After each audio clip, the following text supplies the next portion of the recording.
Hi, this is Dennis Dalton, the flight instructor and safety officer for the Rocky Mountain Flight Training Center at Peterson Air Force Base. This is the November safety meeting presentation for November 26th, 2020, avoiding holiday travel hazards. What is the difference between holiday travel and other flights? Well, for starters, the stress fatigue level is higher. The daylight time is shorter and the weather is often sudden and unpredictable.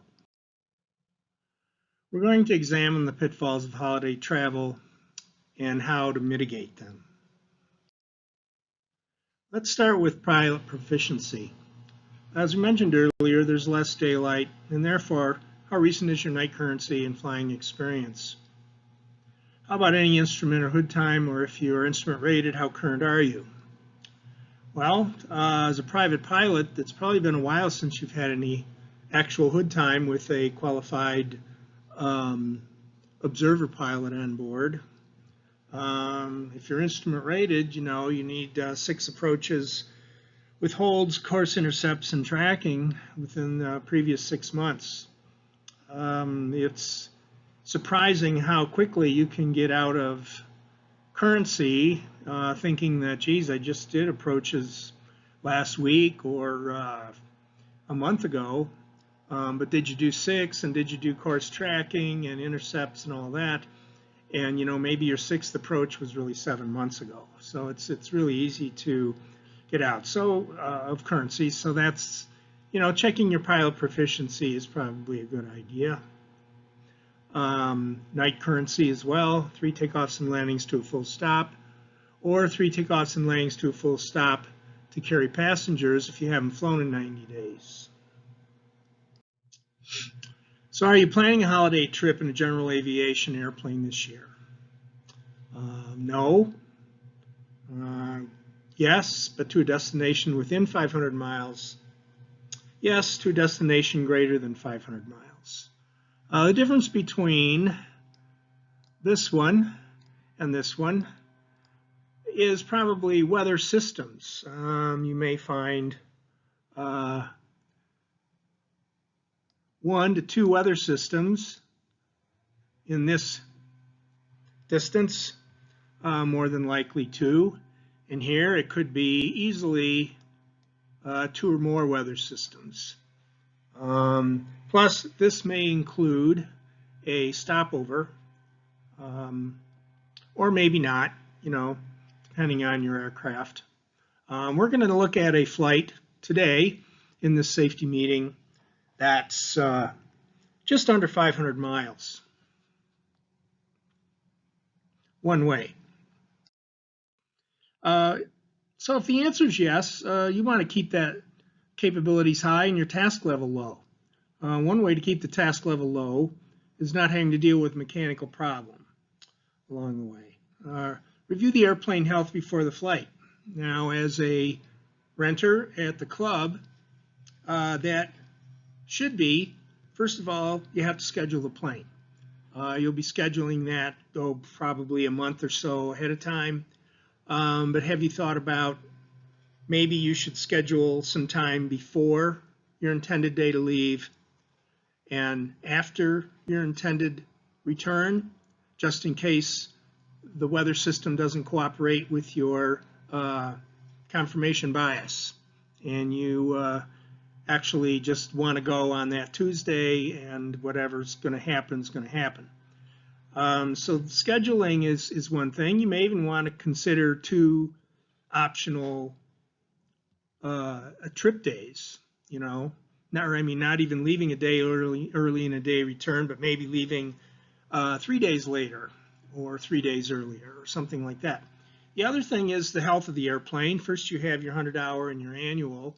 How much time is left on the airplane to have the airplane legal? How about squawks? You can call up and ask about the squawks, but it's certainly going to be much better that maybe a week ahead of time you would come in and look at the binder for the aircraft and see what's been squawked in the airplane. You may even want to fly it for a half hour do 3 takeoffs and landings and make sure that everything's working correctly. That's a real good idea. So, those things can relieve a lot of stress. And the day of the flight, I would check the tanks and make sure they are full, and I would stick the tanks. I would not just assume going on a long flight that they filled them up all the way. So there's quite a few things you can do as a renter to keep your capability at its highest and your task level of worrying about this aircraft low. Everybody does pre-flighting all the time, pre-flight planning, but is this a new destination or one not visited recently? Probably. So a good pre-flight of route and destination details are in order. This includes weather and related concerns. I guess some concerns could be elevation is going to be different. The controllers, if you're flying through controlled airspace, are going to have different ways of wanting to put you through a certain area. You may want to review a lot of that ahead of time to make sure you know who you'd be talking to. Everyone usually gets all the frequencies lined up, but looking at a layout of what's really going on, if you're going through maybe 2 or 3 centers like Denver Center, Kansas City, that kind of thing, center areas. Because it is good to have flight following when you're going on a trip of that length. And of course the weather and other related concerns. So the way that we, usually do that is we do a pre-flight analysis or risk assessment. Is the flight risky? It's a lot riskier than just staying in the traffic pattern. It's a lot riskier than just going 50 miles away. There's a lot of extra things to think about. So is it legal? Well, legal is your currency that we talked about earlier. Are you legal to carry passengers? Are you legal to fly at night? How's your IFR? How is the plane? Is the plane legal? So that's so that you're thinking about all of that paperwork that you might not always be thinking about. Is it smart? Well, there's a lot of things you could put in this category. Let's say you have the infamous loose baggage door on a Cessna, loose latch, and maybe the push to talk doesn't work very good. The intercom doesn't work. It only works for your headset, but not for the people in the back seat or something like that. Now, how many things do you want to have? How many squawks do you want that you aren't worried about? And then add to that other issues, like you have to be there on a certain day. Is it safe? Well, that will usually be weather related. So what risk assessment tool do you use?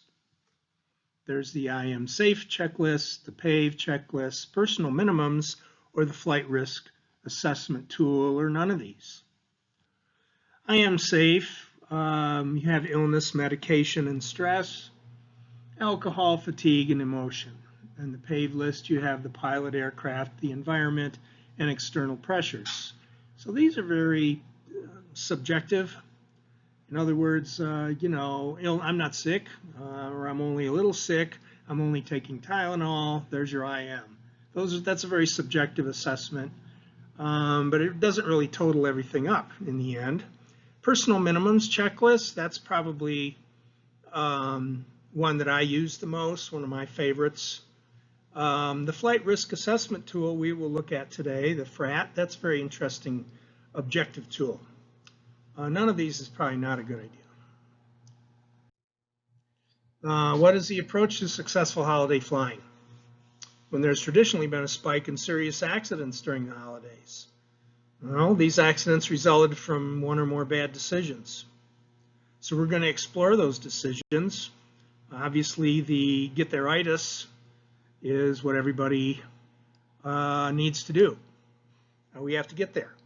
And these are some of the reasons why we have to get there. A sense of duty, visiting an elderly parent or lonely sibling, or maybe you're lonely. Sense of commitment, bringing part of a meal, discussing family matters, transporting some other things. Disappointment, you really were looking forward to it. Other people were looking forward to seeing you. Sense of pride, not to appear incapable as a pilot. Everybody knows you're a pilot. What do you mean you had to drive? I thought that's what this was all about. Convenience, flying versus driving. Well, everybody knows flying is a lot faster, so therefore more convenient most of the time. So, what appears to be a logical, carefully considered decision can be influenced by external factors and cognitive bias. Cognitive bias is a systematic pattern of deviation from norms or rationality and judgment. Individuals create their own subjective reality from their perception of the input. So let's look at just real quick to kind of get an idea of how this might look. Trying to figure out how to mitigate traveling over the holidays, we want to see what are some of the pitfalls. Well, this bias here, not seeking out objective facts. Well, not checking the weather thoroughly. Somebody's going to tell you what the weather's like, but you just look on TV, you look out the window, looks good to me, let's go, I want to go anyway. Interpreting information to support your existing belief. Well, it says it's forecast for rain, but it's light rain and it's not summertime, there's no thunderstorms, I'm not worried about it, no big deal. Only remembering details that uphold your belief. Well, the last time I flew that plane, the door latch was loose. It's always loose. But, it was never a problem before, so I'm not worried about it. Even though a lot of people are going to be handling baggage in and out of that thing now, the fact that it's loose doesn't matter to me. I'm not, because I never had a problem with it. Ignoring information that challenges your belief. Well, they said the visibility is going to be 3 to 5 miles, and then they said occasionally 1 mile. Well, that doesn't happen. Occasionally means hardly ever, never. So I don't care about that. So there's an example of just a bias towards wanting everybody or wanting every issue that comes up to support what you want to do. So let's go on and look at this a little more. Well, there's three biases that we're going to look at even more in detail. Confirmation bias, of course, we already did. We'll look at it a little more, but illusory superiority and optimism bias. We're going to look at these three. Illusory superiorities, we all overestimate our own qualities and abilities relative to others. Well, I guess the famous thing is, it never happens to me. I'm real careful.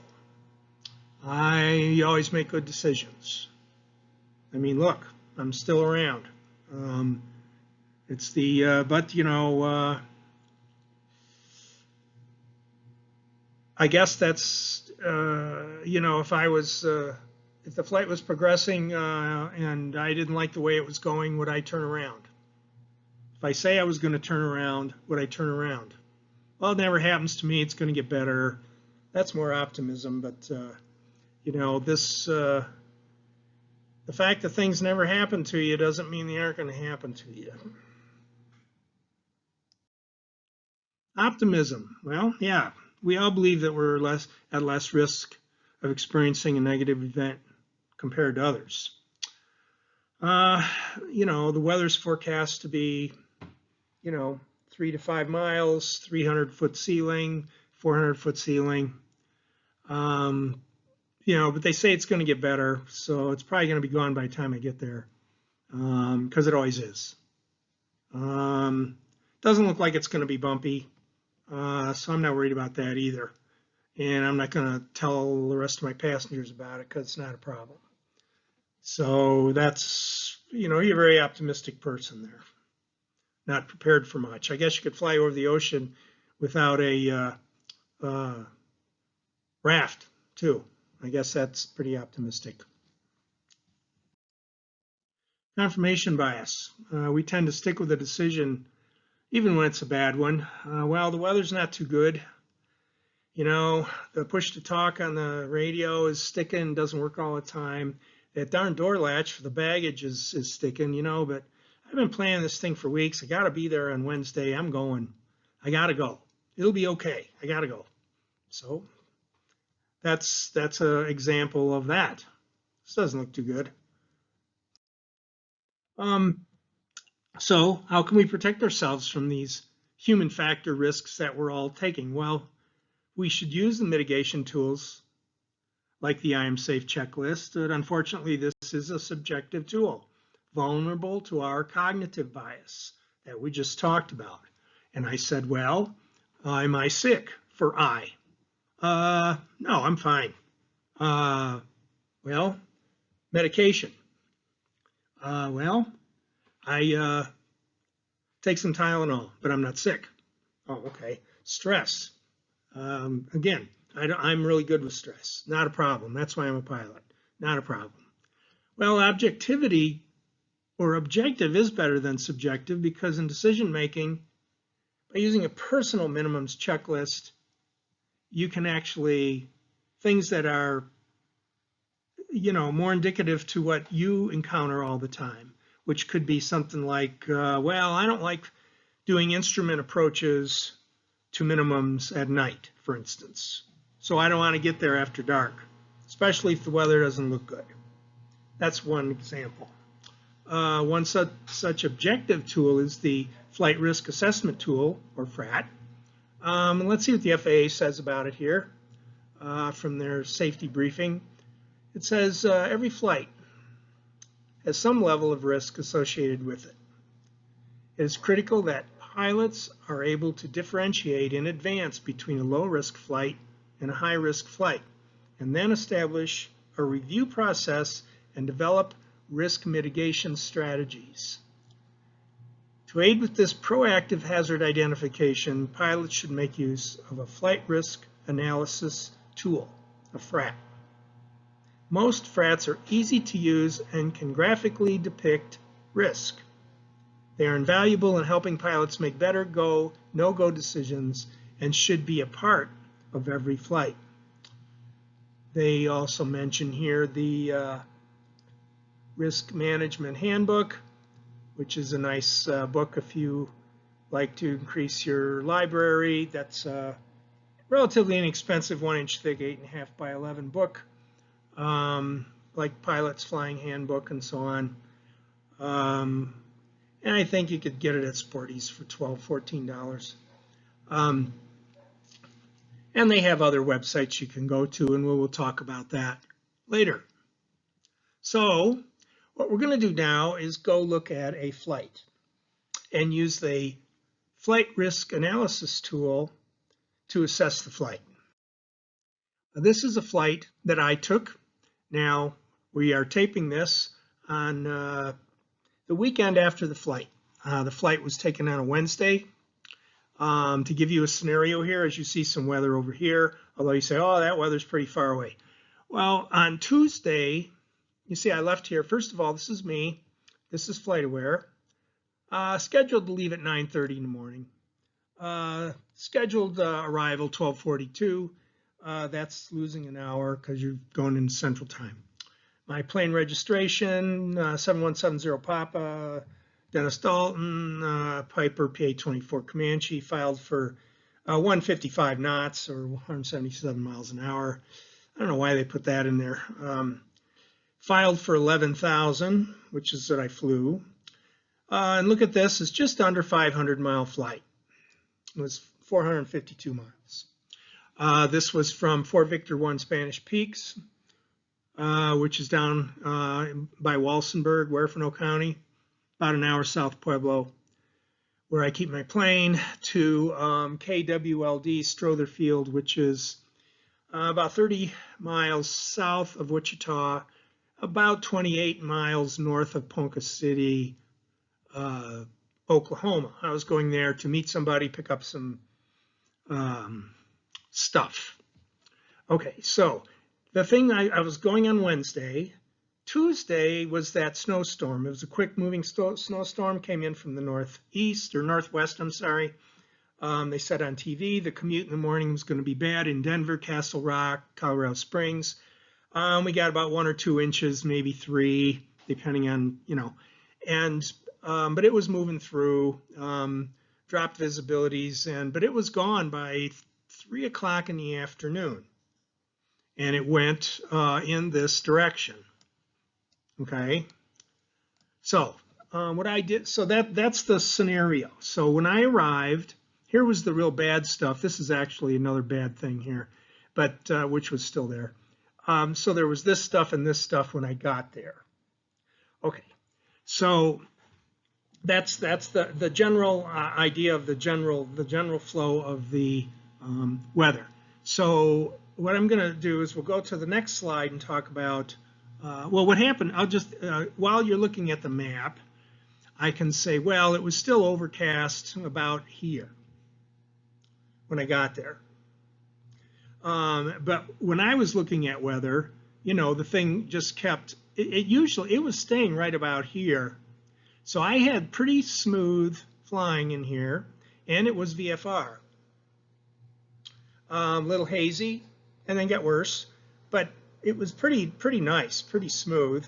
There was a large upper level jet stream that was curved like this, and messing around with all this over here. So that's why there was a drop in it, because the upside of that jet stream was right about here, and so what was happening was it was really making the wind at my altitude. The day before, like Tuesday, it was like 70 at around 12,000 feet, and that's like not good. So not me anyway. That's my personal minimum. I go, oh yeah, I'm going to get there in about 10 minutes, but I'm not coming back. You're not going to fly against that. You're going to be down on the ground. And in case, just as an aside, without digressing too much, Kansas City Center and Denver Center is right about here. And there's a no man's land in here of radio communication, by the way. And, this is very low altitude. So unless you're at 11,000 feet, you can't pick up Denver to get your flight plan. You got to get right on up here and get it this way. But if you got to come back low, you aren't going to get anybody until you get about here. And the frequency they give you when they hand you off is not the frequency that you can get anybody on, which is, I think, 127 something. You got to go to 134 to get anybody, and then and they act like they don't want to talk to you, but they'll say, well, stay with me until you pick these guys up and so on. Okay, but in any event, so this is the overall picture of what was going on. Okay, so I wanted to get there at 12:30 local Central Time.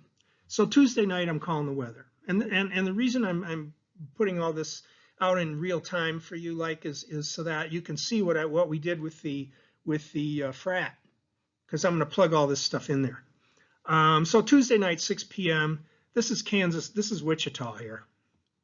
KICT, Wichita, 32 miles north. 300 overcast, rain, mist, visibility 1 to 3, out of 300, 22 gusts, 32. That sounds pretty crappy. Forecast for Wednesday until noon, 15, 25, 300 to 20. Oh, so it's getting better Wednesday morning. This was right now, and of course this is Taft's, because this is Wichita. Clear after 2. Oh, so it's moving out. So I looked at the forecast discussion, and they said, yeah, this thing's going. But it's like 2 o'clock. That means I got to turn around and fly back, and it's going to be dark, before I get home. So I'm going, do I want to do that? No. So I'm going to try and get right in there, is my plan. So Wednesday morning, I said, if I don't like this when I get up Wednesday, I'm not going. So I get up and I call it 7. Okay, what's Wichita doing? They're 600. Light rain, mist, 1 and 3 visibility. It's out of 310 at 24. Well, that's a little better. What was Strother Field? Well, that's a non-controlled field, so all they got's a AWAS, and it was 800. and that's not how you spell rain, unfortunately, so I misspelled that. Missed 1 to 3 miles out of 310 to 26. Forecast for 10 o'clock.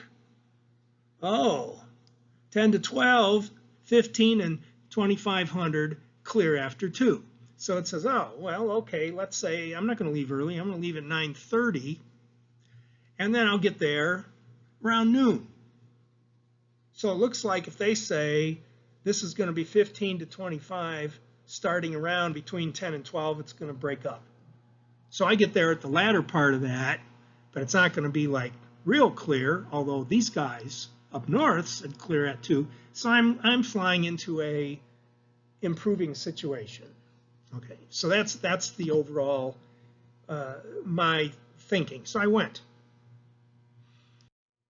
Okay, so what else is going on here? Well, I highlighted these for you. Winds out of the north, so obviously I filed IFR. I'm going to use the GPS 3.5. I'm going, oh, well, you can find the elevation here and the touchdown zone. Wow, that's low. You can also find it right up here, of course. So I highlighted these two areas. What happens when it's that low? Well, I better, from 11,000 feet, I better be leaning that, richening that plane up as I descend. And they were nice. Those guys let me start down about 40 miles out, so I could just go down at about 300 feet a minute and not lose any ground speed, just fly down. He cleared me down to 4 out of 11, so that was nice. When they tell you to dive bomb, that's just, I hate doing that. It wastes energy, gasoline, and eardrums, and so on and so forth. But anyway, so you got your leaning issues, and this plane with a constant speed prop, you get down to these low altitudes, and you got to really watch your manifold pressure, because it'll go right on up to 26 or 2700 if that throttle's all the way in there. And that RPM better not be dialed back, because you're going to have an over square situation real fast, and it happens. Okay, so we had those concerns, and I was going in on 3.5, but what I had over here on the NOTAMs, looks like the PAPI's out, and it's out till March. Okay, so those were the things I was dealing with, plus the weather. I go, am I going? Yeah, okay, well, let's do a risk assessment and see what happens. Okay, so here's a chart that I picked up off the internet. You can make one up. The FAA has blank ones. The way these work, if you've never used one, is they assess numbers, objective numbers, and you don't need to use that number. You can use any portion of that number that you want to. Okay, we're going to use the IFR column here and here on both things. And plus means if you had less than 100 hours in that type of aircraft, you would put a 3 here. What you don't want is a lot of numbers in here. Because in the end, if you've got an awful lot of numbers in your grand total, then you either don't want to go, or consult an experienced instrument CFI, consider alternate actions, go, so on and so forth. So, okay, so that's how it works. So there are some negatives in here which are good. So what I'm going to do is I'm going to go down through these, and I'm not going to talk about every one in detail. I did highlight the ones that were of a concern to me, and so that's what, but I will kind of hit some of these and make a couple comments. So first of all, less than 100 hours in type. Well, I've owned that plane for 18 years, so make and model even is I'm very comfortable in that. And I guess what I would say in rental is if you just got checked out in the plane and you want to take it on a trip and you just got checked out in it, good for you. But that's not my personal minimums. I wouldn't be doing that in a plane that I was not totally comfortable in to go on a trip with people in there. But so that was but I don't want to make this a real drawn out thing here. I just want to say that I'm going to put some numbers in here to show you how this works and what happened to me on this trip. Unfamiliar, yes, it's an unfamiliar destination, so I got to put a 1 in there. Fatigue, end of a work day, scheduled commitment. I had a scheduled commitment there. I had to be there. I mean, I told the guy I was going to be there. I had to pick up some stuff, so I'm putting my 2 in there.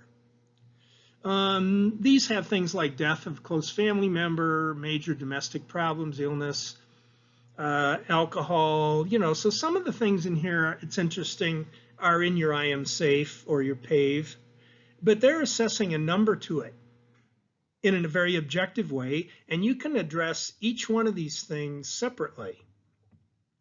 And if you had a personal checklist instead of a FRAT, you could say, well, alcohol within 24 hours. Well, I usually, if I was going to do a flight like that, I would say no alcohol within the last 48 for me. I mean, or it depends on how much. So, I mean, you can make any little numbers in here you want to, which is nice because then you're just assessing each little area objectively and then add them up and see what kind of problems you're going to have for yourself instead of just saying a whole blanket idea subjectively of, oh, I'm fine, let's go. Kick the tire, light the fire. Okay, great. Take over the counter medications. I don't do that. That's not it. Adequate food and water. I always do that. Although I don't eat really when I'm flying. I have trouble doing that because as soon as I take a mouthful of a sandwich, that controller calls my number up. I hate that, especially And so it's like, yeah, he's giving you a frequency change. Like I shouldn't know it's coming, right? So I don't know. So I have trouble eating if I'm the pilot.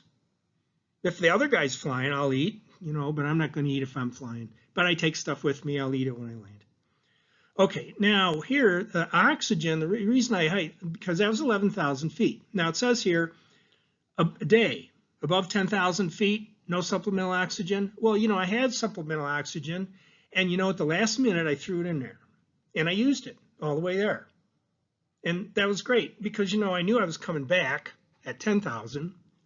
And I went, well, all day up there, I could get a headache. I could be a little tired. I'm going to be fine. And it's legal. But I took it and I used it. And so I don't have a negative number in there. Okay. Flight destination less than 3 hours. Well, I'm gonna put a 1 in there because it's half the flight, and it's close to 3 hours. The flight technically it took 2 hours 24 minutes to get there. 2 hours 45 coming back. I was only on the ground for about 20 minutes, 25 minutes. So if you want to call that, one flight, that was, 5.5 hour flight. So I'm giving it, I'm giving it a 1, but because I'm spending a lot of time just figuring out this one item. Okay, so what do we got here? 2, 3, 4. So for the pilot, I got a 4. Let's look at aircraft. Fuel calculation with reserves. I got a -1 there, which means that's a good thing because I had a lot of fuel in there. Now, it wasn't topped off. That holds 90 gallons, 560 pounds, 540 pounds. I did my 4 takeoff and landing a full stop at night, about 3 nights before that. And I didn't gas it up. I did stick the tanks before I left, and it was down about 9 or 10 gallons, which is about right. So I had about 80 in there, or, about 80.